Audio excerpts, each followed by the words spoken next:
Good afternoon. This is Chris Robinson, Robinson Ag Marketing for today's close grain and livestock comments for Black Friday, November 28th, 2025.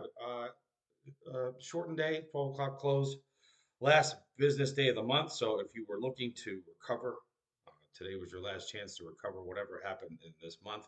We'll be starting December. Really, that'll start Sunday night.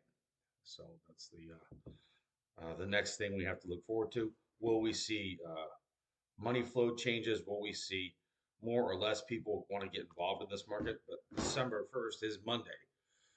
So here we are, guys. I'm going to talk about retracements. What's a retracement? Well, if you move a dollar, then you retrace half of it. That's a 50 cent retracement.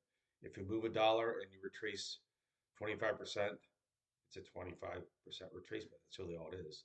It's a percentage move of the entire move. Why does that matter? Well, in the protein complex, we just had a collapse in the last 5 weeks from record highs in the cattle to 6 month lows. Let's just call it 6 month lows, maybe more or less, but generally just clean the clocks of anybody that didn't have a hedge, anybody that thought that hedging was for uh, whatever, fill in the blank, whatever negative thing you want to attach to heading to hedging. You just wish you'd had something on.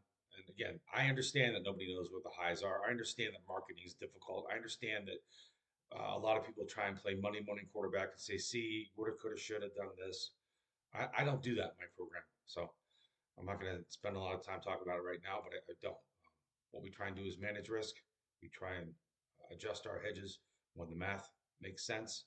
There's a difference when you're hedging between spending money and wasting money. I'm well aware of that.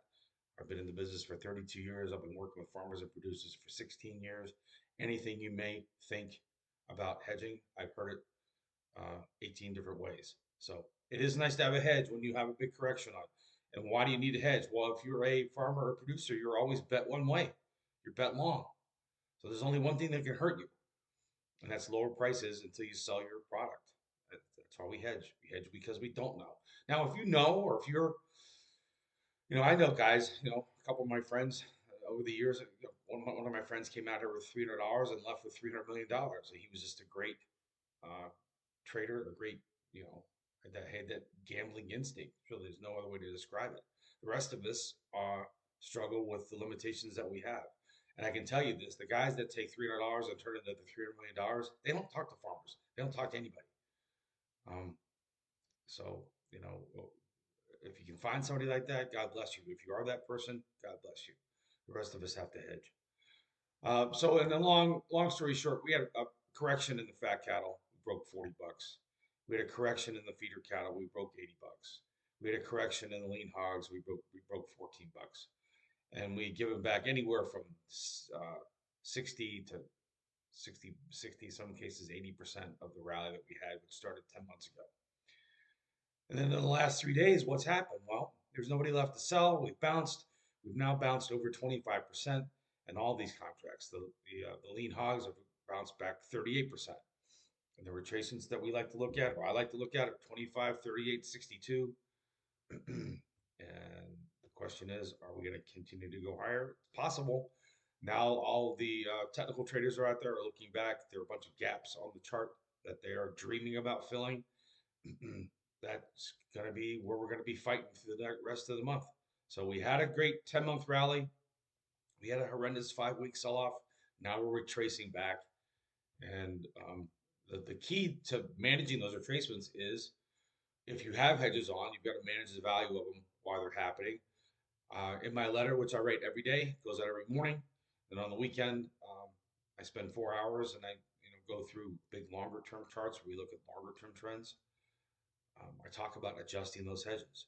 If you read my letter, I was basically screaming at everybody saying, hey, if you were unhedged cattle and hogs on this market and you just were forced to sell into 6 month lows, if you were interested in it, it probably wasn't a bad idea to buy cheap calls. And I'm talking about dollar 50, $2 calls, not super expensive, but those are the type of hedges that you can have after a sale. People think that hedging is all about puts. It's not. For people that are selling into these markets that are anxious about feeling that they've sold it into a ditch. You can re-own it, so that's a hedge after the sale. If you're an end user and you see, prices like we just had with wheat at 5-year lows, they're daring you basically to say, yeah, sometime in the next 3 to 6 months, is there a possibility that we get a rally? If so, you need the upside hedge, which is the call option, and you don't have to have a PhD in trading to understand it. It's stuff that you can educate yourself on. Puts and calls are very simple. Now, if you don't want to do that, or if you just don't have the time to do it, you can find somebody. There's a lot of brokers out there that can help you with a strategy, a very simple long option strategy. If you're looking for somebody to help you with that, I may be your person. If not, there are certainly other brokers out there that can help you uh, through these markets with hedges. So, on that note, what happened to the corn? Up 2.5 cents on a 5 cent trading range. You've got March corn trying to dance around that 550 level again, trading at 547. We had a 50 cent rally in March corn. We had gone from 410 to the high right in November at 457. So that's 47 cents.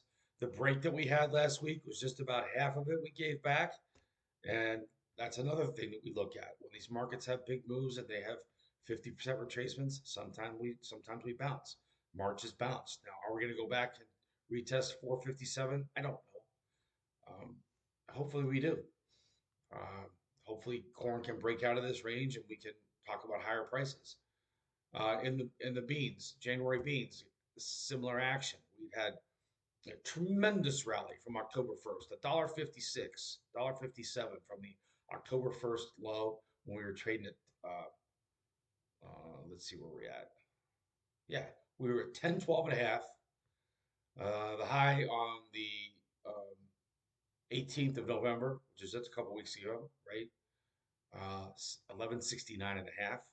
We had a bit of a pullback on that as well, a bit of retracement. So markets don't go straight up, they don't go straight down.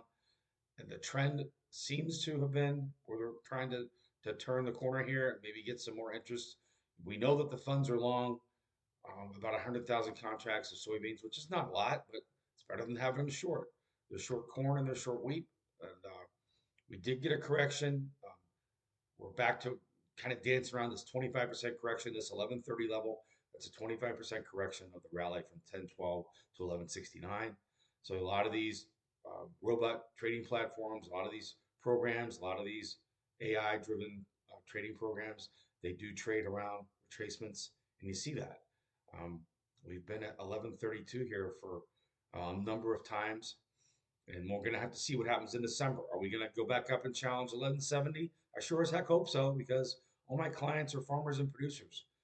I want to see $12 beans more than anybody.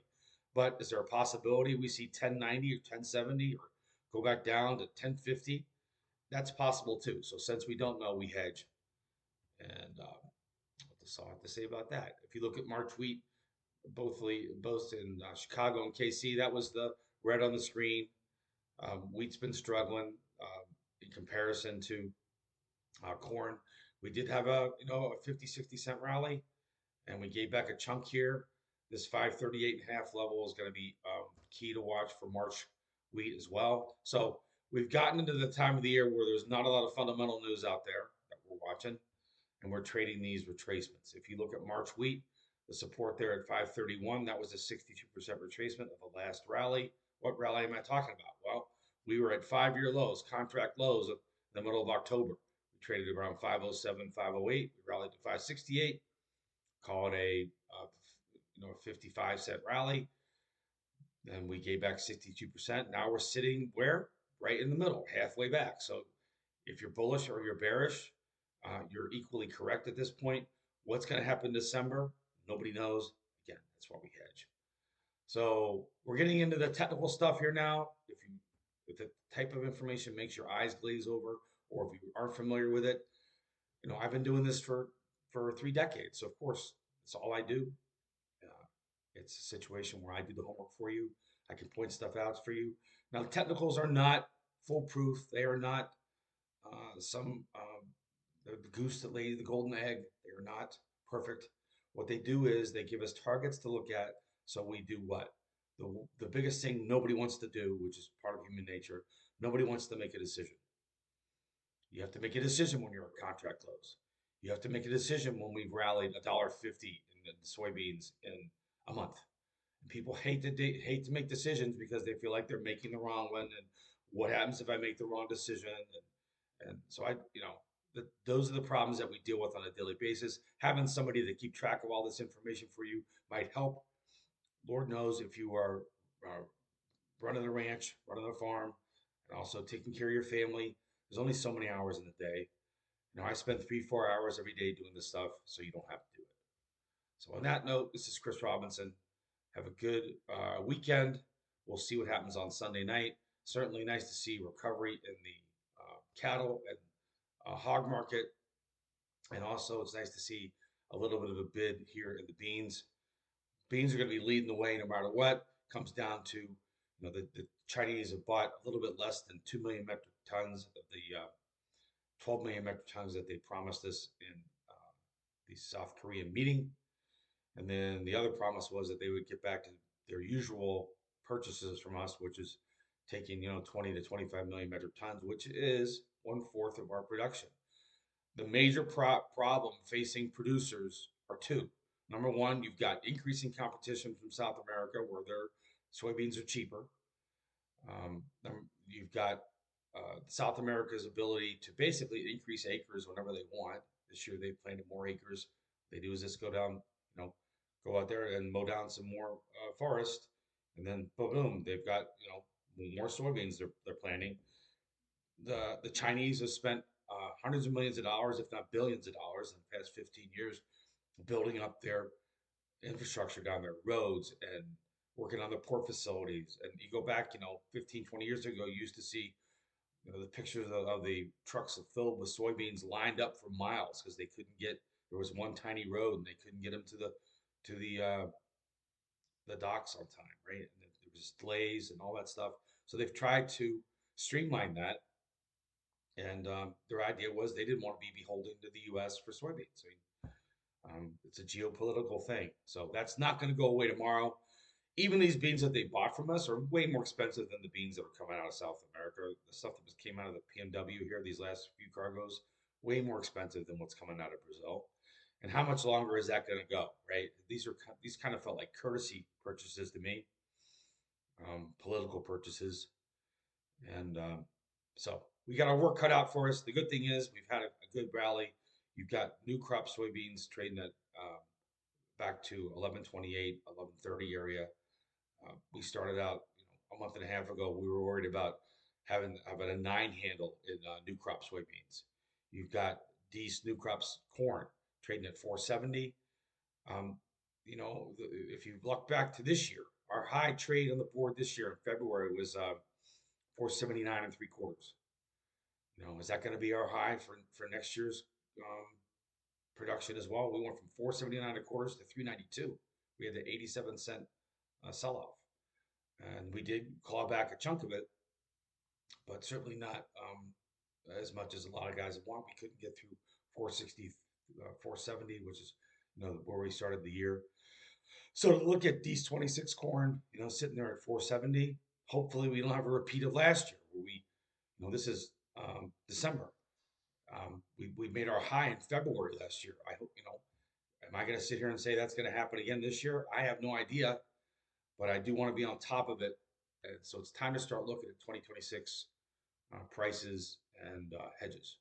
Okay, have a good weekend. Take care. You can always reach out to me, Chris Robinson, 312-638-8868. You can find me, Robinson Ag Marketing. Sign up for my letter.